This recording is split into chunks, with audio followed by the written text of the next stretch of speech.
નમસ્તે વિદ્યાર્થી મિત્રો, આજે આપણે અભ્યાસક્રમમાં ગુજરાતી પાઠ્યપુસ્તકના અભ્યાસક્રમમાં આગળ વધીશું। મારું નામ જાદવ રેખા મહેન્દ્રભાઈ, ગુજરાતી વિષય તમને ભણાવવાનું છે। કાવ્ય આજે આપણે ધોરણ 9નું કાવ્ય 3 એનું નામ છે પછે પછે સાંભળ્યો જી બોલ્યા। એ કાવ્યને આજે આપણે ભણવાનું છે। હવે કાવ્યનો પ્રકાર, મિત્રો તમને પરીક્ષામાં કાવ્યનો પ્રકાર પણ પૂછાઈ શકે। કવિનો પરિચય આપણે હમણાં વાંચન કરીશું એટલે બરાબર ધ્યાન રાખજો। તમે બધા તમારું પાઠ્યપુસ્તક સાથે લઈ અને બેસજો। પાઠ્યપુસ્તક અને પેન્સિલ બંને સાથે લઈને બેસજો, એટલે હું જે સમજાવતી જાઉં એમાં જે કાંઈ અઘરા શબ્દ હોય તો એની નીચે તમારે પેન્સિલથી લખી શકાય। એટલે પાઠ્યપુસ્તકને સાથે લેજો, કેમ કે કાવ્ય છે એટલે સમજવામાં સરળતા રહે। તો મિત્ર, કાવ્યનો પ્રકાર છે આખ્યાન ખંડ અને એના કવિ છે પ્રેમાનંદ। તો સૌથી પહેલાં હું તમને પ્રેમાનંદ વિશે વાત કરું તો પહેલાંના જમાનામાં, અત્યારે મિત્રો તમે આખો દિવસ ભણીને કે રમીને કે કોઈ બીજી પ્રવૃત્તિ કરીને જ્યારે થાકી જાઓ ત્યારે તમે ટીવી ચાલુ કરો કે મોબાઈલ ચાલુ કરો અને અથવા તમને કોઈ મનપસંદ રમત હોય એ રમો મિત્રો સાથે અને તમારો ટાઈમ છે એ પસાર કરો। પરંતુ મિત્રો, જ્યારે પહેલાંના સમયમાં મનોરંજનના સાધનોમાંથી ટીવી, મોબાઈલ જેવા કોઈ સાધનોનો વિકાસ થયેલો નહોતો, એટલે કે એવા કોઈ સાધનો ત્યારે અસ્તિત્વમાં નહોતા। ત્યારે લોકો મનોરંજન માટે માણભટ્ટ એટલે કે માણ એટલે માટલું, એક માટલું હોય, તમે ગુજરાતીના પાઠ્યપુસ્તકમાં જોશો તો તમને ખબર પડશે, ચિત્ર એમાં નથી આપેલું। માણભટ્ટ એટલે એક માટલું લે અને માટલા ઉપર એક વ્યક્તિ હોય, એ ગાય અને માટલાની ઉપર આમ ટાપલી મારતા જાય અને સંગીત કરતા જાય, સંગીતની સુરાવલી રેલાવતા જાય। હવે એને 10 આંગળીઓમાં વીંટી ફેરેલી હોય અને માટલું હોય એ તાંબાનું હોય, એટલે વીંટી આમાં વાગે એનાથી એનો અવાજ, અત્યારે જેમ આપણે ઢોલક ને તબલા ને શરણાઈ ને નગારા એવા અલગ અલગ પ્રકારના જે વાજિંત્રો છે સંગીત માટેના, એવા મિત્રો પહેલાંના જમાનામાં એકેય વાજિંત્રો હતા નહીં, ત્યારે આ કાવ્ય લખાયેલું છે। એટલે ત્યારે માણભટ્ટ હોય, એ ગામના બધા માણસો રાત્રે નવરા થાય ત્યારે ગામના એક જગ્યાએ બધા ભેગા મળે અને જે માણભટ્ટ હોય વ્યક્તિ એ સ્ટેજ ઉપર બેસી અને આવી રીતે માણ એટલે માટલું, ત્રાંબાનું કે કોઈ પણ ધાતુનું માટલું હોય એના ઉપર થાપ દેતા જાય અને પોતાની હાથની વીંટી હોય એનું અને ધાતુનું માટલું હોય એટલે બંનેનો અવાજ થવાથી સરસ મજાનું સંગીત શરૂ થાય। તો મિત્રો, આવી રીતે અને ગામના લોકોને એ ગાતા ગાતા એ આખી જે વાત હોય એને કહેવાની, એ ગાતા ગાતા સંભળાવે અને કહે છે। તો મિત્રો, આપણે માણભટ્ટ વિશે સમજ્યા તમે, હવે આપણે સમજીશું પ્રેમાનંદ વિશે। તો પ્રેમાનંદ છે એ એક માણભટ્ટ હતા, એટલે ગામના માણસોને માણ ઉપર સંગીતની સુરાવલી રેલી અને આનંદ અપાવતા। પછી સાંભળ્યો જી બોલ્યા એના કવિ પ્રેમાનંદ, કાવ્ય 3, સમય ઈસવીસનની 17મી સદી। કવિ શિરોમણીનું માન પામેલા પ્રેમાનંદ વડોદરાના વતની હતા। ગુજરાતી ભાષાના ઉત્તમ આખ્યાનકાર અને માણભટ્ટ તરીકે પ્રસિદ્ધ છે। માણભટ્ટ એટલે શું એ મેં આપને સમજાવ્યું। આંગળીઓ પર પહેરેલી વીંટીઓ વડે તાંબાની માણ રણકાવીને એટલે અવાજ કરીને એના તાલ સાથે સુરીલા કંઠે અભિનય દ્વારા પ્રેમાનંદ લોક સમુદાયને રસ તરબોળ કરતા હતા। તેઓ પૌરાણિક ગ્રંથોમાંથી કથાનકો લઈને રસસ્થાનોને ખીલવીને ગુજરાતી વાતાવરણમાં મૂકીને લોકોને રસપાન કરાવતા, રસપાન એટલે આનંદ કરાવતા. ઓખાહરણ, ચંદ્રહાસ આખ્યાન, અભિમન્યુ આખ્યાન, સુદામા ચરિત્ર, કુંવરબાઈનું મામેરું, નળાખ્યાન, રણયજ્ઞ, દશમસ્કંદ વગેરે આખ્યાનો દ્વારા તેમણે ગુજરાતી કવિતાને સમૃદ્ધ કરી છે. તેઓ આખ્યાનમાં વિવિધ રસની ગૂંથણી કરી શકતા. જ્ઞાન અને બોધ આપતા તેમના આખ્યાનો ખૂબ લોકપ્રિય રહ્યા છે. હવે આ કાવ્યમાં શું કહેવા માંગે છે એના વિશે છે. મહાકવિ પ્રેમાનંદના સુદામા ચરિત્ર આખ્યાનમાંથી લેવામાં આવેલા આ કડવામાં કૃષ્ણ અને સુદામાની મૈત્રીનો ભાવ સંવાદ શૈલીમાં રજૂ થયો છે. સાંદીપની ઋષિના આશ્રમમાં સાથે ભણેલા કૃષ્ણ અને સુદામા વર્ષો પછી મળે છે. ત્યારે કૃષ્ણ દ્વારિકાના રાજા છે અને સુદામા એક ગરીબ બ્રાહ્મણ. આમ છતાં બંનેની અતૂટ મૈત્રી અને પરસ્પરનો પ્રેમભાવ ઉત્કટ રીતે આ કડવામાં રજૂ થયો છે. બાળપણમાં મૈત્રી તો ઘણા સાથે થાય, પણ છેવટ સુધી નભાવી રાખવાવાળા વિરલાઓ જ હોય છે. અહીં પરસ્પર સંવાદ દ્વારા બંને મિત્રો પોતે વેઠેલા સંકટો, પોતે કરેલા કાર્યોના સંભાળના વાગોળે છે. એમ એક અતૂટ મધુર મૈત્રીનું દ્રષ્ટાંત આ કડવામાં છે. કડવું એટલે આખ્યાન ખંડ હોય એમાં કડવા, નહીતર બીજા કોઈ કાવ્ય હોય એમાં પદ હોય એને પદ કહેવાય. આમાં અને આખ્યાન હોય એમાં જે એક એનો ભાગ હોય કે પ્રકરણ હોય એને કડવું કીધું છે. હવે મિત્રો, સુદામા અને કૃષ્ણ એટલે કે કૃષ્ણ અને સુદામા એના નામથી તો આપ સૌ પરિચિત જ હશો.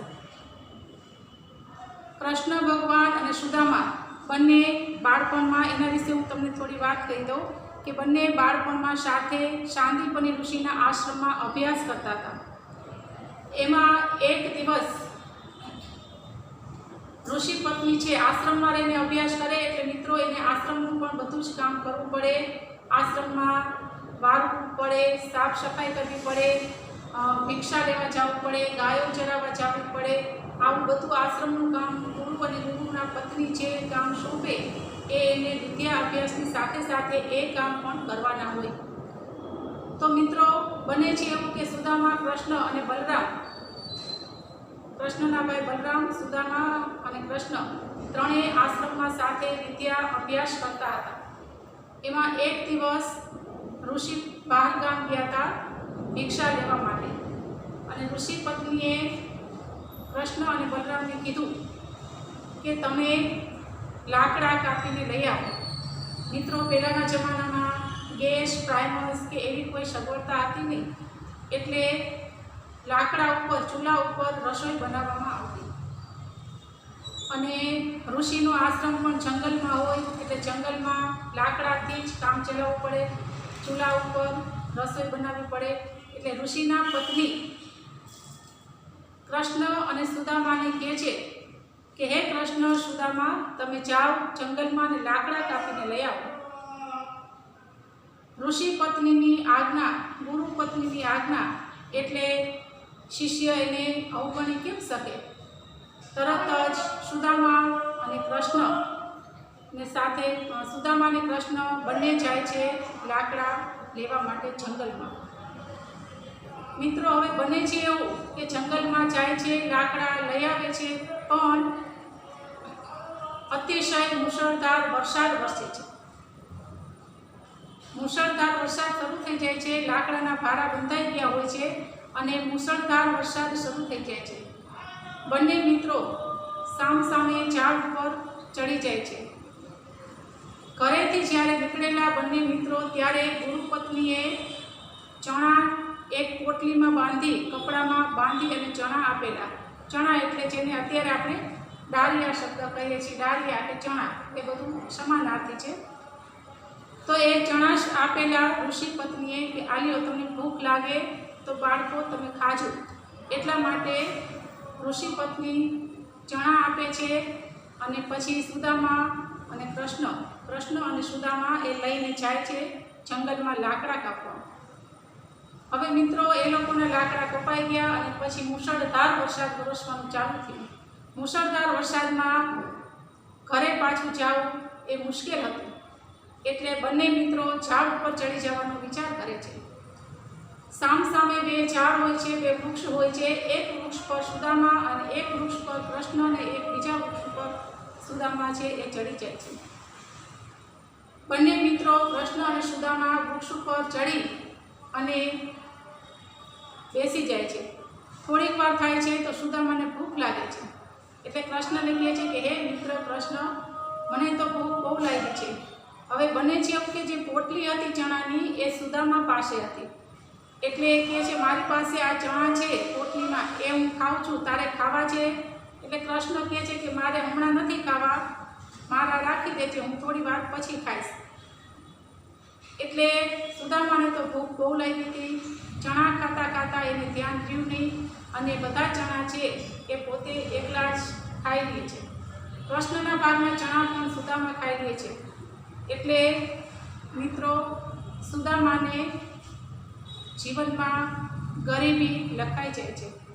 એટલે આના ઉપરથી આપણે એ સમજવાનું છે કે જીવનમાં ક્યારે પણ કોઈની પણ વસ્તુ 1 રૂપિયો હોય કે 1 કરોડ રૂપિયા હોય, 1 રૂપિયાની વસ્તુ હોય કે કરોડ રૂપિયાની વસ્તુ હોય, મિત્રો સુખી જીવન જીવવા માટે આપણે ક્યારેય કોઈની વસ્તુ કોઈને આપ્યા સિવાય, કોઈ આપણને આપે કે લ્યો આ તમે રાખો તો જ વસ્તુ લેવાય, કોઈના આપ્યા સિવાય, કોઈને ખબર ન હોય એને કોઈની વસ્તુ લઈ લઈએ તો જીવનમાં દારિદ્રતા આવે છે. એ આ કૃષ્ણ અને સુદામાના વર્તન ઉપરથી અને અભ્યાસના વ્યવહાર ઉપરથી આપણને એ ખબર પડે છે. આપણા શાસ્ત્રમાં એ લખેલું છે મિત્રો કે કૃષ્ણ અને સુદામાનો અભ્યાસ સંપૂર્ણ થઈ જાય છે અને પછી જ્યારે બંને મિત્રો છૂટા પડે છે ત્યારે કૃષ્ણ છે દ્વારિકાના રાજા બને છે અને સુદામા છે એ ગરીબ બને છે. ગરીબ એટલે બની જાય છે કે એને કૃષ્ણ ભગવાનના ચણા પૂછ્યા વગર બધા પોતે ખાઈ ગયા હતા. એટલે પછી સુદામાના પત્ની એને કહે છે કે હે સુદામા, તમારા મિત્ર તો દ્વારિકાના રાજા છે, તમે એની પાસે જાઓ અને તમે મદદની માંગણી કરો, એ તો રાજા છે, તમને જરૂર મદદ કરશે. સુદામા જાતા સંકોચ અનુભવે છે, પણ અંતે પોતાના બાળકો ભૂખ્યા તરસ્યા અને પત્ની પણ ખાતા પીતા વગરની તળવળે, એ દ્રશ્ય સુદામાથી જોઈ શકાતું નથી. એટલે પછી એ ચાલીને કૃષ્ણ ભગવાન પાસે જાય છે. મિત્રો પહેલાંના જમાનામાં કોઈ આવા વાહનો નહોતા કે જેમાં બેસી અને જઈ શકાય. પગપાળા ચાલી અને સુદામા છે એ કૃષ્ણના ઘરે જાય છે દ્વારિકામાં. જ્યારે દ્વારિકામાં પહોંચે છે ત્યારે ઘણા દિવસો પછી એ પહોંચે છે અને સુદામા ચાલીને આવેલા હોય, રસ્તાની ધૂળ રજ બધી ઉડેલી છે, કપડાં પણ એના મેલા ગેલા થઈ ગયેલા છે અને ફાટેલ તૂટેલ જેવા કપડાં ચીથરેહાલ થઈ ગયા છે. આવું સુદામાનું વર્ણન હોય છે. જ્યારે કૃષ્ણને ખબર પડે છે, દરવાજામાંથી કહે છે, દાસીઓને નોકરોને કહે છે કે કૃષ્ણને સમાચાર આપો કે તમારા મિત્ર સુદામા આવ્યા છે. એટલે જ્યારે કૃષ્ણને સમાચાર મળે છે કે મારા મિત્ર સુદામા આવ્યા છે એટલે દોડીને કૃષ્ણ એને મળવા જાય છે અને ભેટી પડે છે. ઘણા વર્ષો પછી બંને મિત્રો બેસે છે. કૃષ્ણ છે એ સુદામાને આ સિંહાસન ઉપર બેસાડી અને એના પગ છે, ચરણ છે એ પખાડે છે. પખાડવું એટલે ધોવું. સુદામાના ચરણને ધોવે છે અને સુદામાને માન સન્માન આપે છે. સુદામા અને કૃષ્ણ બંને સાથે ઘણા વર્ષો પછી સાથે અભ્યાસ કરતા, એક જ ગુરુકુળમાં જ્યારે સાથે ભણતા, પછી ઘણા વર્ષો પછી ભેગા થયા. એટલે બંને મિત્રો પોતાના અભ્યાસ કાળની, વિદ્યાર્થી જીવનની જે વાતો છે એને વાગોળે છે. એ વાતો છે એ જ આ તમારું કાવ્ય છે. કે કૃષ્ણ છે સુદામાને પૂછે છે કે તને આપણે જે ભણતા, જ્યારે ભણતા એનું જે બધું છે તને યાદ છે? ત્યારે સુદામા કહે છે કે હું એને કેમ ભૂલું, મને હજી પણ બધું યાદ છે. એટલે સુદામા અને કૃષ્ણ એ બંને પોતાના વિદ્યાર્થી કાળની, વિદ્યાર્થી જીવનની જે વાતો છે એ વાતો અહીંયા કરે છે. પણ મિત્રો સુદામા છેક સુધી કૃષ્ણ ભગવાનને કહેતા નથી કે મારે ઘરે આવી તકલીફ છે, ગરીબાઈ છે, હું તમારી પાસે મદદ લેવા આવ્યો છું.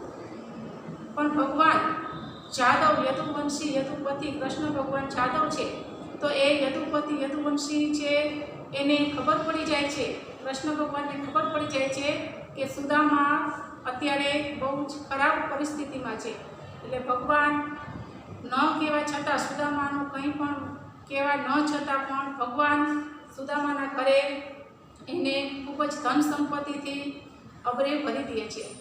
રહેવા માટે મકાન નથી હોતું તો મકાન પણ સરસ સુંદર મજાનું આપી દે છે, અને ઘરમાં ધન સંપત્તિ, એને સ્ત્રીઓને બાળકોને વસ્ત્રો અલંકાર આભૂષણ સરસ મજાનું સુખી જીવન સુદામાનું બનાવી દે છે. આવું એક બે મિત્રોનું જે આ કાવ્ય છે એને આપણે ભણવાનું છે.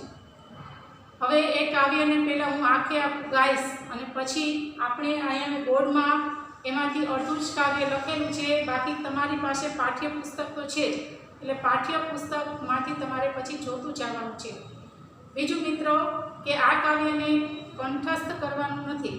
પહેલું જે કાવ્ય છે પરીક્ષામાં એની કાવ્ય પંક્તિ પૂરી કરો એવું પૂછાય છે, એટલા માટે એ કંઠસ્થ કરજો. આ આટલું બધું મોટું છે કાવ્ય, એટલે એને કંઠસ્થ કરવાનું નથી, પણ એનો રાગ કેવી રીતે છે એ હું તમને ગાઈને સંભળાવું. રાગ છે એનો રામ કરી.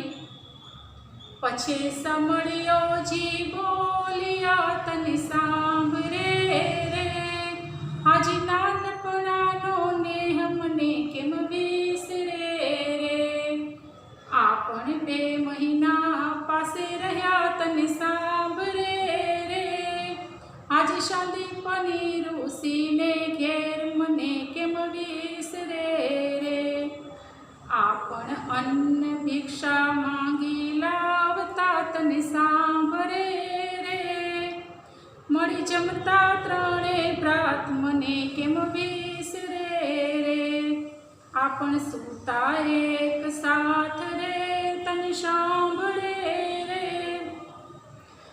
સુખ દુઃખની કરતા વાત મને કેમ વિસરે રે, પાછલી રાતના જાગતા તને સાંભળે રે, હાજી કરતા વેદની ધૂન મને કેમ વિસરે રે, ગુરુ આપણા જ્યારે ગામ ગયા તને સાંભળે રે, કોઈ એકને જાચવા મને કેમ વિસરે રે, ત્યારે કામ કહ્યું ગોરાણીએ તને સાંભળે રે, લઈ આવો કહ્યું કાષ્ટ મને કેમ વિસરે રે, ખાંધે કુહાડા ધર્યા તને સાંભળે રે, ઘણું દૂર ગયા રણ છોડ મને કેમ વિસરે રે, વાદ વધ્યો 2 બાંધવે તને સાંભળે રે, હાજી ફાડ્યું મોટું ફોડ મને કેમ વિસરે રે, 3 પારા બાંધ્યા દોરડે તને સાંભળે રે, હાજી આવ્યા પારે મને કેમ વિસરે રે, શીતળ શરીર થાય ઘણું તને સાંભળે રે, ટાઢે ધ્રુજે આપણી દેહ મને કેમ વિસરે રે, નદીએ પૂર આવ્યા ઘણા તને સાંભળે રે, ઘન વર્ષો મુશળધાર મને કેમ વિસરે રે, પછી ગુરુજી શોધવાની સર્યા તને સાંભળે રે, કહ્યું સ્ત્રીને તે કીધું કે મને કેમ વિસરે રે, આપણ હૃદયા સાથે ચા પિયા તને સાંભળે રે, ગુરુ તેડી લાવ્યા ઘેર મને કેમ વિસરે રે, ફરીને મળ્યા આજ મને આપણ તે દહાડાના જૂજવા તને સાંભળે રે, ફરીને મળ્યા આજ મને કેમ વિસરે રે, તમુ પાશ અમુ વિદ્યા શીખતા તને સાંભળે રે, હું ને મોટો કીધો મહારાજ મને કેમ વિસરે રે. વલણ એટલે દુહો. મહારાજ લાજ નિજ દાસની વધારો છો શ્રી હરિ પછી દારિદ્ર કોવા દાસનું સોમ દ્રષ્ટિ શ્યામે કરી। સુદામા ચરિત્રમાંથી આ લીધેલું છે આખ્યાન ખંડ। તો મિત્રો આ રીતે એને ગાવું હોય તો આપણે ગાઈ શકાય। હવે આપણે આ આખ્યાન ખંડને સમજવા માટે પ્રયત્ન કરીશું। પહેલાં બોર્ડમાં છે ત્યાંથી હું સમજાવું, પછી પુસ્તકમાંથી સમજીશું। ચાલો મિત્રો હવે જુઓ અહીંયા। પછે સાંભળ્યો જી બોલ્યા તને સાંભળે રે। જ્યાં સાંભળે શબ્દ છે એ વાક્ય સાંભળ્યો જી એટલે ભગવાન કૃષ્ણ છે। એ જે સાંભળે શબ્દ છે બધી પંક્તિઓ કૃષ્ણ ભગવાન બોલે છે, અને જે વિસરે શબ્દ છે એ બધી પંક્તિઓ સુદામા એનો જવાબ આપે છે, ઉત્તર આપે છે, એટલે સુદામા બોલે છે। તો પહેલી પંક્તિ બધી કૃષ્ણ ભગવાન બોલે છે, પછી એટલે પછી, સાંભળ્યો જી એટલે ભગવાન કૃષ્ણ, બોલ્યા એટલે બોલ્યા, તને સાંભળે રે એટલે તને સાંભળે છે। કૃષ્ણ ભગવાન અને સુદામા જ્યારે બંને ભેગા થાય છે, મળે છે અને પોતાના બાળપણની વિદ્યાર્થી જીવનની વાતોને શરૂ કરે છે, વાગોળે છે, ત્યારે ભગવાન કૃષ્ણ કહે છે કે હે સુદામા તને સાંભળે છે, અને પછી પ્રશ્નાર્થ ચિહ્ન છે એટલે શું સાંભળે છે એ પછી હવે આગળ કહેશે। એટલે સુદામા એનો જવાબ આપે છે, કૃષ્ણ ભગવાનને સુદામા જવાબ આપે છે, હાજી નાનપણાનો નેહ મને કેમ વિસરે રે। સુદામા જવાબ આપે છે કૃષ્ણ ભગવાનને, હાજી એટલે હા, નાનપણાનો એટલે બાળપણનો, નેહ એટલે પ્રેમ સ્નેહ, મને એટલે મને, કેમ એટલે કેવી રીતે, કેમ, વિસરે એટલે ભૂલાય, વિસરવું એટલે ભૂલાવું। એટલે સુદામા કહે છે કે હા, નાનપણનો જે આપણો પ્રેમ છે, મિત્રરૂપી પ્રેમ છે મિત્રનો, એ હું કેમ ભૂલું, કેવી રીતે વિસરું એટલે ભૂલવું, હું કેવી રીતે ભૂલું। ફરીથી જુઓ મિત્રો, પછી કૃષ્ણ કહે છે કે હે સુદામા તને સાંભળે છે, ત્યારે સુદામા કહે છે કે હા કૃષ્ણ, આપણા નાનપણનો બાળપણનો જે પ્રેમ છે, સ્નેહ છે, મિત્રતાનો, એ હું કેમ ભૂલું। એના પછી મિત્રો બીજી પંક્તિ જુઓ, આ પણ 2 મહિના પાસે રહ્યા તને સાંભળે રે। કૃષ્ણ કહે છે આ પણ એટલે આપણે એટલે કૃષ્ણ સુદામા અને બલરામ, આપણે 2 મહિના એટલે 2 મહિના દરમિયાનનો સમય પાસે રહ્યા એટલે સાથે રહ્યા, આપણે 2 મહિના સુધી સાથે રહ્યા, હે મિત્ર તને સાંભળે છે એ વાત। ત્યારે સુદામા જવાબ આપે છે, હાજી સાંદીપની ઋષિને ઘેર મને કેમ વિસરે રે। સુદામા એનો જવાબ આપે છે કે હા કૃષ્ણ, સાંદીપની ઋષિના ઘરે આપણે સાથે રહ્યા હતા નાનપણમાં વિદ્યા અભ્યાસ કરવા માટે, એ હું કેમ ભૂલું। એના પછીની ત્રીજી પંક્તિ છે, આ પણ અન્ન ભિક્ષા માંગી લાવતા તને સાંભળે રે। કૃષ્ણ કહે છે સુદામાને કે હે સુદામા, આપણે ગુરુજીના આશ્રમમાં રહેતા ત્યારે અન્ન ભિક્ષા એટલે અન્નની ભિક્ષા, અનાજની ભિક્ષા માંગી લાવતા, ઘરે ઘરે જઈને એ તને યાદ છે, સાંભળે છે। ત્યારે સુદામા એનો જવાબ આપે છે, મળી જમતા 3 ભ્રાત મને કેમ વિસરે રે। સુદામા એનો જવાબ આપે છે કે 3 ભ્રાત એટલે ભાઈ, કે આપણે 3 ભાઈઓ એટલે કૃષ્ણ, બલરામ અને સુદામા, કે આપણે 3 ભાઈઓ સાથે મળીને જમતા, એ મને કેમ વિસરે એટલે મને કેમ ભૂલાય। એ કૃષ્ણ કહે છે કે આપણે અન્નની ભિક્ષા માંગી લાવતા, એ તને યાદ છે સુદામા। ત્યારે સુદામા કહે છે કે આપણે 3 ભાઈઓ સાથે મળીને જમતા, એ હું કેમ ભૂલું। એના પછી મિત્રો, આ પણ સૂતા એક સાથ રે તને સાંભળે રે। કૃષ્ણ કહે છે આ પણ એટલે આપણે એટલે કૃષ્ણ, બલરામ અને સુદામા, આપણે સૂતા એટલે સૂઈ જવું, ઊંઘી જવું, એક સાથ રે એટલે પથારી, કે આપણે 3 એક જ પથારીમાં સાથે સૂતા, એ તને સાંભળે છે સુદામા?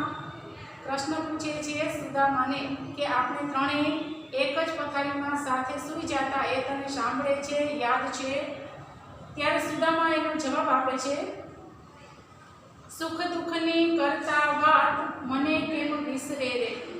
સુદામા જવાબ આપે છે કે આપણે સુખ દુઃખની સાથે રાત્રે સૂઈ જાય, આખો દિવસ ભણી અન્ય કામકાજ કરી અને થાકીને રાત્રે ત્રણેય એક સાથે પથારીમાં સૂવે ત્યારે સુખ દુઃખની વાત કરે એ મને કેમ વિસરે છે. સુદામા કહે છે કે હું એ કેમ ભૂલું કે આપણે ત્રણેય સાથે મળીને સુખ દુઃખની વાત કરતા હતા.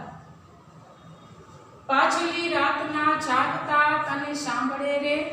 પછી કૃષ્ણ પૂછે છે કે હે મિત્ર સુદામા, આપણે પાછલી રાતના જાગતા. પાછલી રાત એટલે પરોઢીએ. મિત્રો, વિદ્યાર્થી જીવનમાં અને દરેક સમયે હંમેશા મનુષ્ય વહેલું ઉઠવું જોઈએ, પણ આપણે એક એવી કુટેવ આપણા જીવનમાં નાખી દીધી હોય કે જ્યાં સુધી સૂર્યના દર્શન ન થાય ત્યાં સુધી આપણે પથારીમાંથી ઉઠતા નથી. પણ આ વાત બિલકુલ ખોટી છે. સુખી જીવન માટે સૂર્યોદય થાય એની પહેલાં ઉઠી જ જવું જોઈએ.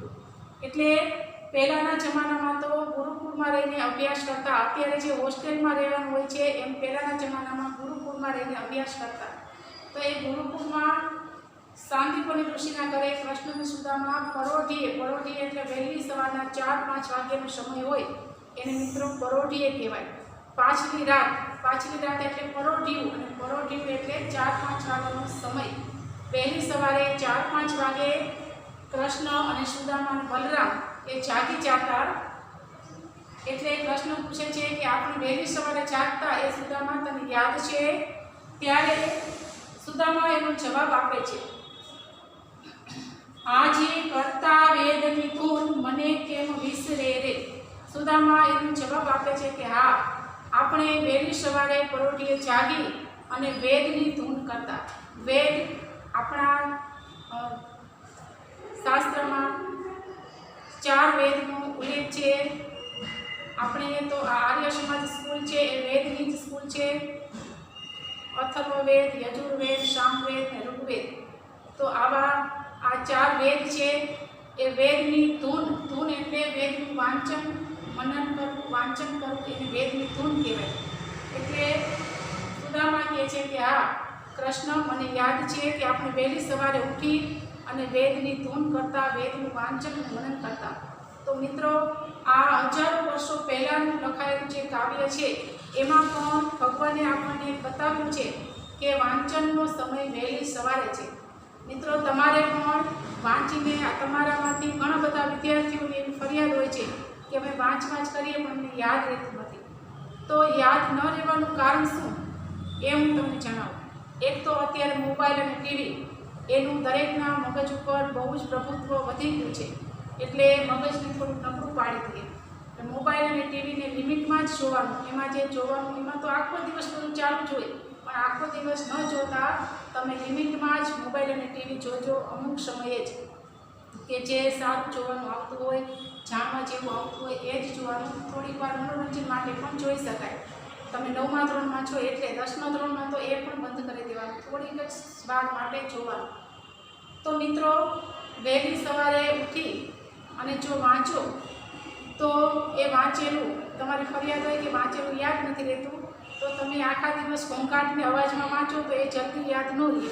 પણ વહેલી સવારનો સમય એવો છે કે આપણા ઋષિમુનિઓ પણ વહેલા ઉઠી સ્નાન કરી અને એનું પૂજાપાઠ કે વાંચન મનન બધું વહેલી સવારમાં જ કરતા. ત્યારે કુદરતી રીતે વાતાવરણ એવું બનેલું હોય ચારે તરફ કે આપણે જે કાંઈ વાંચીએ તો એ સરસ્વતી માતાજીની કૃપા છે એ તરત આપણા પર ઉતરે અને વહેલી સવારનું વાંચેલું છે એ મિત્રો એવું યાદ રહી જાય કે પછી તમે ક્યારેય ન ભૂલી શકો. જેમ કે હું તમને મારું જ ઉદાહરણ આપું કે હું 18 વર્ષ સુધી એટલે કે MA BEd સુધી ભણેલી છું, પણ મારો વાંચવાનો સમય વહેલી સવારનો હતો મિત્રો. એટલે મને આજ સુધી હું જે કાંઈ ભણી છું એ બધું ઘણું વ્યવસ્થિત બધું લગભગ બધું યાદ જ છે મોટા ભાગે. એટલા માટે કે વહેલી સવારે ઉઠીને જ વાંચીતા અને આખો દિવસ પછી બીજું કાંઈ પાકું કરવાનું હોય કે કોઈ ગણિત છે કે એવા કોઈ વિષય હોય કે એવું બધું પણ વાંચીને જે યાદ રાખવાનું હોય ને એમાં જે યાદ ન રહેતું હોય એવું અઘરું હોય તો મિત્રો વહેલી સવારે ઉઠીને વાંચજો. શાંત વાતાવરણ હોય અને ત્યારે કુદરતની કૃપા, મા સરસ્વતીની કૃપા આપણા પર વરસે અને આપણી યાદ રહી જાય, યાદશક્તિ આપણી એકદમ વિશાળ બને, સરસ બને. એટલે વહેલી સવારે ઉઠીને વાંચવાનું રાખજો. આમાં પણ આ વર્ષો પહેલાંનું જે કાવ્ય છે એમાં પણ કૃષ્ણ અને સુદામા પાછલી રાતે એટલે પરોઢીએ વહેલા ઉઠી અને વેદની ધૂન કરતા. તો મિત્રો આપણા શાસ્ત્રો આપણને બતાવે છે કે વાંચનનો સમય વહેલી સવારનો છે, નહીં કે આખા દિવસના અવાજના ઘોંઘાટમાં. હા, એમાં તમારે વંચાય અભ્યાસ કરાય પણ લેખન કાર્યને એવું બધું કરાય. વાંચીને યાદ રાખવા માટે વહેલી સવારે ઉઠી અને વાંચશો તો મિત્રો તમને અવશ્ય યાદ રહી જશે. ચાલો, આ મેં તમને કીધું છે એની સાથે સાથે ફરીવાર તમને એક યાદ તાજી કરાવી દઉં કે મેં આની પહેલાં ગઈકાલે પાઠ 2 એમાં મારા મોબાઈલ નંબર આપેલા છે. તો કોઈને પણ કાંઈ જે કંઈ પણ ન સમજાવવું હોય કે કાંઈ પણ પ્રશ્ન હોય ગુજરાતી વિષયને લગતો, ગુજરાતીમાં હું સમજાવું છું એને લગતો કાંઈ પણ પ્રશ્ન હોય તો તમે એ મોબાઈલ નંબર ઉપર ફોન કરી અને મને રાત્રે 10 થી 10:30ની વચ્ચે તમે પૂછી શકો છો. આખા દિવસમાં બીજા સમયે મને ટાઈમ નથી હોતો એટલે તમે 10 થી 10:30ની વચ્ચે જે તમને મેં ભણાવ્યું છે એ બાબતનો કાંઈ પણ પ્રશ્ન હોય ને એમાં ન સમજાતું હોય તો ગમે ત્યારે તમે મને રાત્રે 10 થી 10:30ની વચ્ચે એ નંબર ઉપર ફોન કરીને પૂછજો. તો મિત્રો, હવે આપણે બીજું જે અડધું કાવ્ય અહીંયા છે સમજ્યા, હજી બીજું કાવ્ય છે આગળ આપણે એ સમજવાનું છે.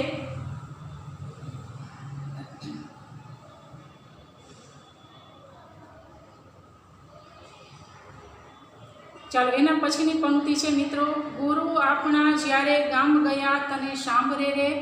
એટલે કૃષ્ણ કહે છે સુદામાને કે હે સુદામા, એક દિવસ એવું બન્યું કે આપણા ગુરુ છે એ બહાર ગામ ગયા હતા, એ વાત તને સાંભળે છે, તને યાદ છે. ત્યારે સુદામા એને જવાબ આપે છે, કોઈ એકને જાચવા મને કેમ વિસરે રે.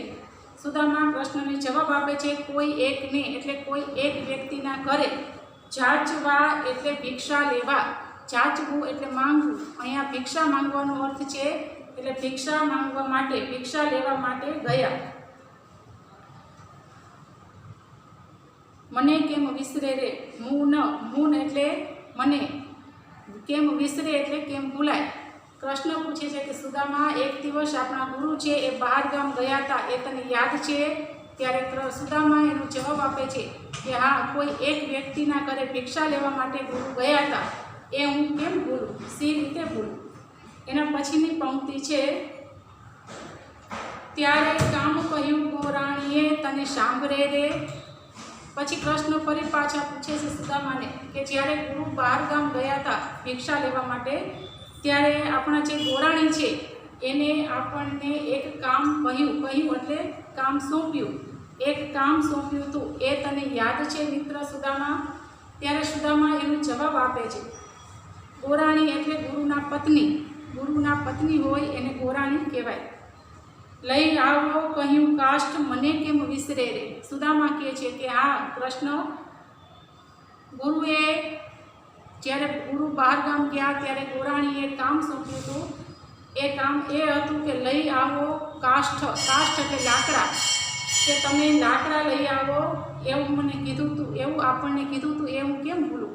ગોરાણીએ આપણને લાકડા લેવાનું કામ સોંપ્યું હતું. કાષ્ઠ એટલે લાકડા, કાષ્ઠનો અર્થ છે લાકડા. ખાંધે કુહાડા ધર્યા તને સાંભળે રે. ખાંધે એટલે ખંભા ઉપર. પ્રશ્ન કહે છે કે જ્યારે ગુરુ બહારગામ ગયા, ગોરાણીએ લાકડાનું કામ સોંપ્યું, લાકડા કાપીને લઈ આવવાનું, ત્યારે આપણે બધાએ ખાંધે એટલે ખંભા ઉપર કુહાડી ખંભા ઉપર રાખી અને લાકડા કાપવા માટે ગયા. ખાંધે એટલે ખંભા ઉપર, કુહાડા એટલે કુહાડી, ધર્યા એટલે રાખ્યા, ધારણ કર્યા. એ તને યાદ છે, સાંભળે છે સુદામા? ત્યારે સુદામા જવાબ આપે છે, ઘણું દૂર ગયા રણછોડ મને કેમ વિસરે રે. ઘણું દૂર ગયા એટલે લાકડા લેવા માટે જંગલમાં ઘણે દૂર સુધી ચાલીને ગયા. હે કૃષ્ણ, આપણે લાકડા માટે ઘણે દૂર સુધી જંગલમાં ગયા, એ મને કેમ વિસરે. રણછોડ છે એ પણ કૃષ્ણ ભગવાનનું જ એક નામ છે. એક વખત એવી પરિસ્થિતિનું ઉદ્ભવ થયો, એવી પરિસ્થિતિ સર્જાણી કે ભગવાનને ખુદને પણ રણ મેદાન, યુદ્ધનું રણ મેદાન છે એ છોડી દેવું પડ્યું. ભગવાન રણ મેદાનને છોડી અને સીધા જમીનમાંથી દરિયા માર્ગે થઈ અને સીધા ભગવાન છે દ્વારિકામાં નીકળે છે.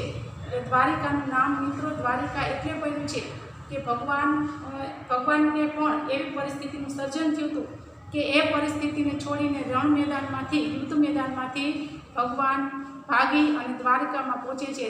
દરિયાની અંદરથી અને જમીનની અંદરથી ભગવાન જાય અને જ્યાં નીકળે છે એ નીકળે એટલે દરવાજો, એ ગુફાની અંદર થઈને નીકળ્યા ભગવાન, અને જ્યાંથી નીકળ્યા એ દરવાજો એટલે દ્વારિકા, દરવાજો એટલે દ્વાર, દ્વારને દ્વારિકા એવું નામ આપ્યું. અને આપણું જે અત્યારનું દ્વારકા છે એ દ્વારકામાં ભગવાન બિરાજમાન થયા. એટલે રણછોડ એટલે ભગવાને રણને છોડી દીધું હતું, એટલા માટે ભગવાનનું એક નામ રણછોડ પણ છે. એટલે સુદામા કહે છે કે હું કેમ ભૂલું, આપણે ઘણે દૂર સુધી લાકડા લેવા માટે ગયા હતા. વાદ વધ્યો બેઉ બાંધવે તને સાંભળે રે. વાદ વધ્યો, વાદ વધ્યો એટલે હરીફાઈ કરવી. બાંધવ એટલે ભાઈઓ, કે બે ભાઈઓએ હરીફાઈ કરી હતી. કૃષ્ણ અને બલરામે બંને ભાઈઓએ સ્પર્ધા કરી, હરીફાઈ કરી. એ તને સાંભળે છે એવું પ્રશ્ન સુદામાને પૂછે છે. ત્યારે સુદામા શું જવાબ આપે છે મિત્રો સાંભળો. હાજી ખાડ્યું મોટું ખોડ મને કેમ વિસરે રે. ખોડ એટલે ઝાડનું થડ, ખાડ્યું એટલે એના ફાડી ચીરી અને એના કટકા કર્યા. એટલે સુદામા કહે છે કે હા મિત્ર, હું કેમ ભૂલું. એક વખત બંને ભાઈઓ વચ્ચે સ્પર્ધા થઈ હતી, હરીફાઈ થઈ હતી કે કોણ વધારે લાકડા કાપી અને ભારા બનાવે. સૌથી વધારે લાકડા કોનાથી કપાય એવી હરીફાઈમાં મોટું જે એક થડ હતું, વૃક્ષનું ખોડ એટલે થડ, એ વૃક્ષનું થડ છે એ કાપે છે અને પછી એ વૃક્ષના થડના કટકા કરી અને એના ભારા બાંધે છે. એટલે સુદામા કહે છે કે હા, એ મને યાદ છે મિત્ર. 3 ભારા બાંધ્યા દોરડે તને સાંભળે રે. કૃષ્ણ કહે છે કે એ લાકડાને કાપી, થડને ફાડી અને એમાંથી 3 ભારાને બનાવ્યા અને એને દોરડાથી બાંધ્યા. એ મિત્ર તને એ સાંભળે છે. ત્યારે સુદામા જવાબ આપે છે, હાજી આવ્યા બારે મેહ મને કેમ વિસરે રે. બારે મેહ, બારે મેહ એટલે મુશળધાર વરસાદ. મુશળધાર વરસાદ છે, મુશળધાર વરસાદ છે વરસી રહ્યો છે, એ હું કેવી રીતે ભૂલું. 3 ભારા બાંધ્યા દોરડે તને સાંભળે રે એટલે કે છે 3 ભારાને દોરડાઓ વડે બાંધ્યા, એ હું કેમ ભૂલું. અને ત્યારે મુશળધાર વરસાદ વરસ્યો એ પણ મને યાદ છે. શીતળ શરીર થાય ઘણું તને સાંભળે રે. હવે કૃષ્ણ કહે છે કે હે સુદામા, મુશળધાર વરસાદ વરસતો હતો અને આપણે લાકડાના ભારા બાંધીને તૈયાર કર્યા, ત્યારે આપણું શરીર છે વરસાદથી પલળી અને ભીંજાઈ ગયું અને શીતળ થઈ ગયું. શીતળ એટલે ઠંડુ. વરસાદમાં પલળવાથી ત્રણેયનું શરીર છે એ ઠંડુ થઈ ગયું. હે સુદામા, એ તને યાદ છે, સાંભળે છે. ત્યારે સુદામા જવાબ આપે છે, તાતે ધ્રુજે આપણી દેહ મને કેમ વિસરે રે. સુદામા કહે છે કે આપણે વરસાદમાં પલળ્યા, આપણું શરીર ભીનું થયું એટલે આપણું શરીર છે એ ટાઢથી ધ્રુજવા માંડ્યું. અતિશય શરીરમાં વરસાદનું પાણી કે ગમે તે પાણીથી આપણે વધારે પલળી જઈએ ત્યારે શરીરની અંદર ઠંડી ઉત્પન્ન થાય અને શરીરની અંદરથી ઠંડી ઉત્પન્ન થાય એટલે આપણું શરીર છે ધ્રુજવા માંડે. એટલે સુદામા, કૃષ્ણ અને બલરામ ત્રણેયનું શરીર ઠંડુ થઈ ગયું હતું એટલે ટાઢેથી ત્રણેય ધ્રુજવા માંડ્યા. કેમ કે ત્યારે વિદ્યાર્થી જીવનમાં, બાળકના સ્વરૂપમાં હતા, વિદ્યાર્થી જીવનમાં હતા એટલે વધારે ઠંડી લાગે એ સ્વાભાવિક છે. એટલે સુદામા કહે છે કે હા, આપણું દેહ એટલે શરીર, કે આપણું શરીર છે એ ઠંડીના લીધે ધ્રુજવા માંડ્યું હતું, એ હું કેમ ભૂલું. એના પછી કૃષ્ણ પૂછે છે, નદીએ પૂર આવ્યા ઘણા તને સાંભળે રે. નદીએ પૂર એટલે જે નદી જાતી હતી ત્યાંથી જંગલમાંથી જે નદી પસાર થતી હશે એમાં પૂર આવ્યું. પૂર એટલે મુશળધાર વરસાદના કારણે નદી આખી ભરાયેલી છલકાઈ ગઈ. જેવી રીતે આપણે અત્યારે જામનગરમાં પણ હમણાં આ વરસાદની સિઝન છે વરસાદની મોસમ છે અને એમાં ઘણું બધું પાણી નદીમાં આવ્યું, નદી આખી છલકાઈ ગઈ હતી, એટલે કે પુલ ઉપરથી બેઠા પુલ ઉપરથી પાણી જાતું હતું. તો એવી રીતે એને પૂર આવ્યું કહેવાય, નદી આખી ભરાય અને છલકાઈ જાય ત્યારે. તો સુદામા અને કૃષ્ણને પણ જ્યારે લાકડા કાપવા ગયા ત્યારે જંગલમાં જે નદી હતી એ નદીમાં મુશળધાર વરસાદના કારણે પૂર આવે છે. એટલે કૃષ્ણ કહે છે કે નદીમાં ઘણું બધું પૂર આવ્યું, ઘણું બધું પાણી આવ્યું, એ તને સાંભળે છે મિત્ર સુદામા. હવે પેજ નંબર 7 પર પરિપૂર્ણ થઈ ગયું. પેજ નંબર 8 ઉપર જુઓ મિત્રો, સુદામા શું જવાબ આપે છે? ઘન વરસ્યો મુશળધાર મને કેમ વિસરે રે. ઘન એટલે વરસાદ. સુદામા કહે છે કે હા મિત્ર કૃષ્ણ, મુશળધાર વરસાદ વરસ્યો એ હું કેમ ભૂલું, કઈ રીતે ભૂલું, સી રીતે ભૂલું. મુશળધાર વરસાદ વરસે છે. પછી ગુરુજી શોધવા નિસર્યા તને સાંભળે રે. મુશળધાર વરસાદ ચાલુ થઈ ગયો, ગોરાણીએ લાકડા લેવા મોકલ્યા હતા અને ઘરે ગુરુજીને તો ખબર હતી નહીં. ગુરુજી જ્યારે બહાર ગામથી આવ્યા એને પૂછ્યું કે બાળકો ક્યાં છે, ત્યારે ગોરાણીએ કીધું કે એ તો લાકડા કાપવા ગયા છે. એટલે ગુરુજીને તરત ચિંતા થવા માંડી કે આવા વરસાદમાં બાળકો લાકડા કાપવા એકલા ગયા છે તો એની શું પરિસ્થિતિ થાય, કદાચ ડરી જશે તો, ગભરાઈ જશે તો. એટલે ગુરુજી પણ તરત જ બાળકોને શોધવા માટે જંગલમાં જાય છે. જે તરફ સુદામા, કૃષ્ણ અને બલરામ લાકડા કાપવા ગયા હતા એ તરફ ગુરુજી એને શોધવા માટે જાય છે. એટલે કૃષ્ણ પૂછે છે કે ગુરુજી આપણને શોધવા માટે આવ્યા, એ તને યાદ છે મિત્ર, તને સાંભળે છે? કહ્યું સ્ત્રીને તે કીધો કે મને કેમ વિસરે રે. કહે છે હા, ગુરુજીએ એના પત્ની એટલે ગોરાણીને કીધું આવીને, કેર એટલે ગુસ્સો કર્યો. ગુરુ છે એ ગોરાણી પર ગુસ્સો કરે છે કે આવા વરસાદમાં તે બાળકોને શા માટે લાકડા લેવા મોકલ્યા, એ હું કેમ ભૂલું. આ પણ હૃદયા સાથે ચાંપિયા તને સાંભળે રે. ગુરુ જ્યારે આ બધા બાળકોની શોધતા જંગલમાં આવે છે, ત્રણેયને જોઈ જાય છે એટલે દોડીને ગુરુજી બાળકોને ભેટી પડે છે. હૃદયા એટલે હૃદય અને ચાંપિયા એટલે ભેટિયા. ગુરુજી આપણને હૃદય સાથે ભેટે છે, સ્નેહથી ભેટે છે, એ તને સાંભળે છે, યાદ છે.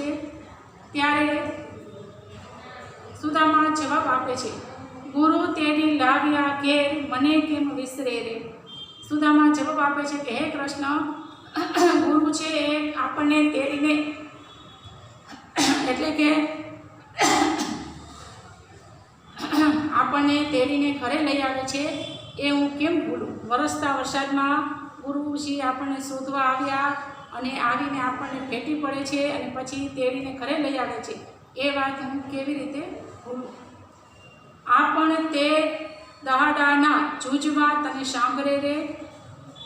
કૃષ્ણ કહે છે કે તે એટલે તે સમયના, તે દિવસના, દહાડા એટલે દિવસ, જૂજવા એટલે જુદા. કે હે સુદામા, આપણે તે દિવસના જુદા થઈ ગયા છીએ, અલગ થઈ ગયા છીએ, એ તને યાદ છે? ફરીને મળ્યા આજ મને કેમ વિસરે રે. સુદામા કહે છે કે હે મિત્ર કૃષ્ણ, આપણે તે દિવસે તો અલગ થઈ ગયા હતા, પણ ફરીને પાછા આજે મળ્યા છીએ. આજે આપણા બંને મિત્રોનું મિલન થયું છે, એ હું કેમ ભૂલું. તમો પાસ અમુ વિદ્યા શીખતા તને સાંભળે રે. સુદામા છે બ્રાહ્મણ છે, એટલે બ્રાહ્મણનો ધર્મ વધારે કરીને પહેલાંના જમાનામાં એવું હતું કે બ્રાહ્મણ હોય એ શિક્ષા જ આપતા, શિક્ષા આપવાનું કામ છે બ્રાહ્મણ કરતા. અત્યારે વર્તમાન સમયમાં એવું નથી. વર્તમાન સમયમાં દરેક જ્ઞાતિના લોકો શિક્ષણ આપી શકે છે. જે ક્વોલિફાઈડ હોય, ભણી ગણી અને જેને ડિગ્રી મેળવેલી હોય એ દરેક લોકો શિક્ષણ આપવાનું કાર્ય કરી શકે છે.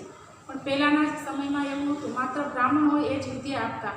અને સુદામા છે એ ઉંમરમાં પણ કૃષ્ણ કરતાં મોટા હતા, એટલે કહે છે કે તમે તમારી પાસે અમો એટલે હું. સુદામાને કહે છે કૃષ્ણ કે હે સુદામા, હું તમારી પાસે વિદ્યા શીખતો એ તને યાદ છે, સાંભળે છે? ત્યારે સુદામા જવાબ આપે છે, હું ને મોટો કીધો મહારાજ મને કેમ વિસરે રે. જો મિત્રો કેટલી બધી ભાવના સુંદર છે આમાં. હું ને મોટો કીધો એટલે સુદામા કહે છે હું ને એટલે મને. સુદામા કહે છે કે મને તમે મોટો કીધો એટલે મોટો કર્યો, મોટો બનાવ્યો. અત્યારે આપણે જે આ સમય છે તો આ સમયમાં એકબીજાને મોટા થવા માટે એકબીજાના પગની ખેંચતાણ કરતા હોય, કોઈ એકબીજાને પ્રગતિમાં નડતરૂપ બને, પ્રગતિ ન કરવા દે, એવું અત્યારનો વર્તમાન સમય છે.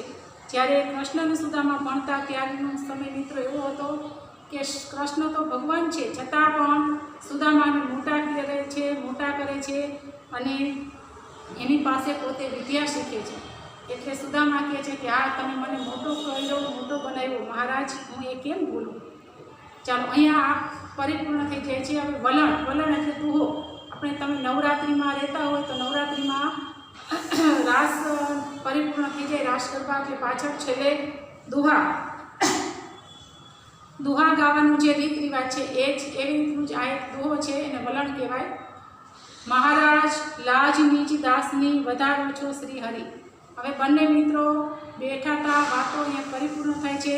ત્યારે સુદામા કહે છે કે હે મહારાજ એટલે કૃષ્ણ, હે કૃષ્ણ, લાજ નીચ દાસની, લાજ એટલે ઇજ્જત આબરૂ, નીચ એટલે તમારા પોતાના, દાસ એટલે સેવક. સુદામા છે એ પોતાને કૃષ્ણના સેવક બતાવે છે. એટલે કહે છે કે હે મહારાજ, હે રાજા, હે કૃષ્ણ, તમે તમારા સેવકની અત્યારે લાજ વધારી રહ્યા છો, એની આબરૂ ઇજ્જત વધારો છો. શ્રી હરિ એટલે ભગવાન, તમે તમારા દાસની અત્યારે સેવકની ઇજ્જત ને આબરૂ વધારો છો ભગવાન. પછી દારિદ્ર ખોવા દાસનું સોમ દ્રષ્ટિ શ્યામે કરી.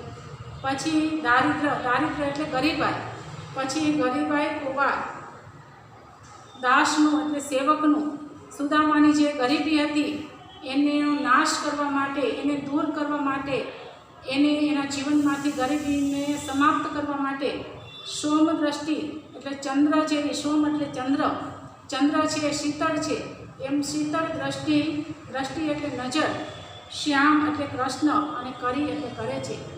પછી સુદામાની ગરીબાઈને દૂર કરવા માટે કૃષ્ણ સમજી જાય છે. સુદામા કહેતા નથી છતાં પણ કૃષ્ણ સમજી જાય છે અને સુદામા ઉપર શીતળ એવી દ્રષ્ટિ કરે છે કે જેનાથી સુદામાની ગરીબાઈ બધી દૂર થઈ જાય છે અને સુદામા છે એક સરસ ધનવાન વ્યક્તિ બની જાય છે.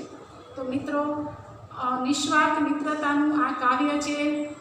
મિત્રતા હંમેશા એવી હોવી જોઈએ કે નિસ્વાર્થ હોય. એમાં એક મિત્ર બીજા મિત્રના પગ ખેંચે એમ નહીં, પણ એક મિત્ર બીજો મિત્ર કેવી રીતે પ્રગતિ કરે એવી રીતે એને સાથ સહકાર દેવો જોઈએ. તો હંમેશા સાચા મિત્ર બની અને તમે પણ તમારા મિત્રોની સાથે સાચા મિત્ર બની રહેજો. ક્યારેય મિત્ર સાથે દગો, છેતરપિંડી કે ધોખો ન કરાય, પણ સાચી મિત્રતા નિભાવાય. જીવનમાં ક્યારેય કોઈને એકબીજાની જરૂરત પડે તો એને સાથ સહકાર અપાય.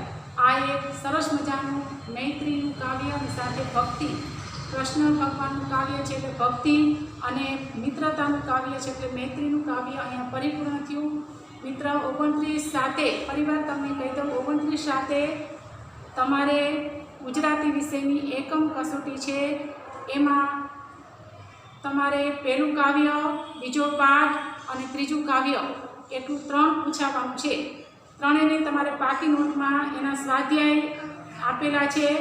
શબ્દાર્થ છે, ટિપ્પણ, સમાનાર્થી શબ્દ, વિરોધી શબ્દ, તળપદા શબ્દ, રૂઢિપ્રયોગ, વિકલ્પ અને પ્રશ્ન જવાબ, ત્યાં સુધીનું બધું તમારે 3નું પાકી નોટમાં લખી અને પાકું કરીને તૈયાર કરવાનું છે.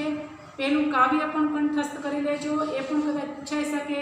હજી બીજા થોડાક દિવસો છે એમાં હું તમને ગ્રામર કરાવીશ, વ્યાકરણ, ગુજરાતીનું વ્યાકરણ પણ કરાવીશ, એટલે એ પણ તમને પૂછાય તો ઉપયોગી થાય. હવે મિત્રો, વિદ્યાર્થી પ્રવૃત્તિ છે એ તમારે વાંચી લેવાની છે, પુસ્તકમાં છે, પણ એને ક્યાંય નોટબુકમાં લખવાની નથી. વિદ્યાર્થી પ્રવૃત્તિને ક્યારેય લખવાની નથી, માત્ર તમારે વાંચી જ લેવાનું છે ખાલી વિદ્યાર્થી પ્રવૃત્તિનું. તો અહીંયા આના વિકલ્પો આપેલા છે, એ વિકલ્પ હું તમને કહું છું, તમે જોઈને સાંભળી લો. પહેલાં એના જે શબ્દો છે એ પણ આપણે જોઈ લઈએ. સમાનાર્થી શબ્દ સાંભળે એટલે સ્મરણ કરે, યાદ કરે.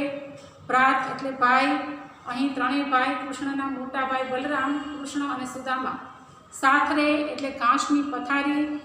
વેદની ધૂન એટલે વેદનું લયાનુકારી ગાન. જાચવું એટલે યાચના કરવી, માંગવું. ગોરાણી એટલે ગોર મહારાજના પત્ની, અહીં ગુરુ પત્ની.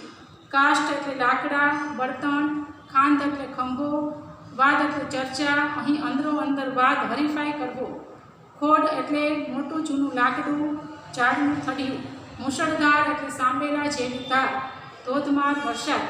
કેર એટલે જુલમ, જુજવા એટલે જુદા, અલગ. સોમદ્રષ્ટિ એટલે ચંદ્ર જેવી શીતળ કૃપા દ્રષ્ટિ. હવે વિરોધી શબ્દ છે સાંભળવું એટલે વિસરવું અને શીતળ એટલે ઉષ્ણ. તળપદા શબ્દો મૂન એટલે મુનિ અને ઋષિ. મિત્રો, હું જ્યારે વ્યાકરણ સમજાવીશ ત્યારે આ બધા શબ્દોનું વ્યાખ્યા સહિત તમને સરસ રીતે સમજાવીશ. અત્યારે આપણે અભ્યાસમાં છીએ એટલે એક વખત વાંચન કરી લઈએ. રૂઢિપ્રયોગો: હૃદય સાથે ચાંપવું એટલે પ્રેમથી ભેટવું, આલિંગન આપવું, તેડી લાવવું. તેડી લાવવું એટલે બોલાવી લાવવું. હવે મિત્રો, વિકલ્પ છે ગોરાણીએ શ્રી કૃષ્ણ સુદામાને કયું કામ સોંપ્યું હતું? તો એનો જવાબ આવશે વિકલ્પમાંથી લાકડા લાવવાનું, બી. એનો જવાબ બી આવશે. પછી સાંભળ્યો આખું કાવ્ય કોના સંવાદ રૂપે આગળ વધે છે? વિકલ્પ નંબર 2 એનો જવાબ પણ છે બી, શ્રી કૃષ્ણ અને સુદામા વચ્ચે. પછી મિત્રો, ત્રીજું છે શ્રી કૃષ્ણની નમ્રતા કયા વાક્યમાં દેખાય છે? તો એમાં આવશે ડી આવશે. એમાં ડી, તમો પાસ અમો વિદ્યા શીખતા. એના પછીનું છે ચોથું, સાંદીપની ઋષિને પોતાના વિદ્યાર્થીઓ માટે ખૂબ જ સ્નેહ હતો તેવી પ્રતીતિ કયા વાક્યમાં થાય છે? તો એમાં જવાબ આવશે ડી એટલે એમાં એ, બી અને સી ત્રણેય વાક્યોમાંથી એ પ્રેમ છે ગુરુજીનો એ પ્રતીત થાય છે, એટલે એનો જવાબ ડી આવશે. એ, બી, સી ત્રણેય વાક્યોમાં. પછી મિત્રો, જે પ્રશ્નો છે એને પણ તમારે આમ જે હું બોલી શબ્દાર્થ બધા એ બધું વિકલ્પ અને સવાલ જવાબ બધું તમારે પાકી નોટમાં લખવાનું છે. મેં તમને કીધું એમ તમારે જ્યારે પણ કાંઈ પણ ન સમજાણું હોય, મેં તમને ભણાવેલું હોય એમાંથી કાંઈ પણ ન સમજાવેલું હોય તો મેં પાઠ 2 જે ગઈકાલે કરાવ્યો છે એને નીચે મારા મોબાઈલ નંબર આપ્યા છે. એ મોબાઈલ નંબરમાં ફોન કરી અને તમે ગમે ત્યારે, એટલે કે આખા દિવસમાં રાત્રે 10 થી 10:30ની વચ્ચે મને ફોન કરી અને પૂછી શકો છો. નમસ્તે મિત્રો, ધન્યવાદ.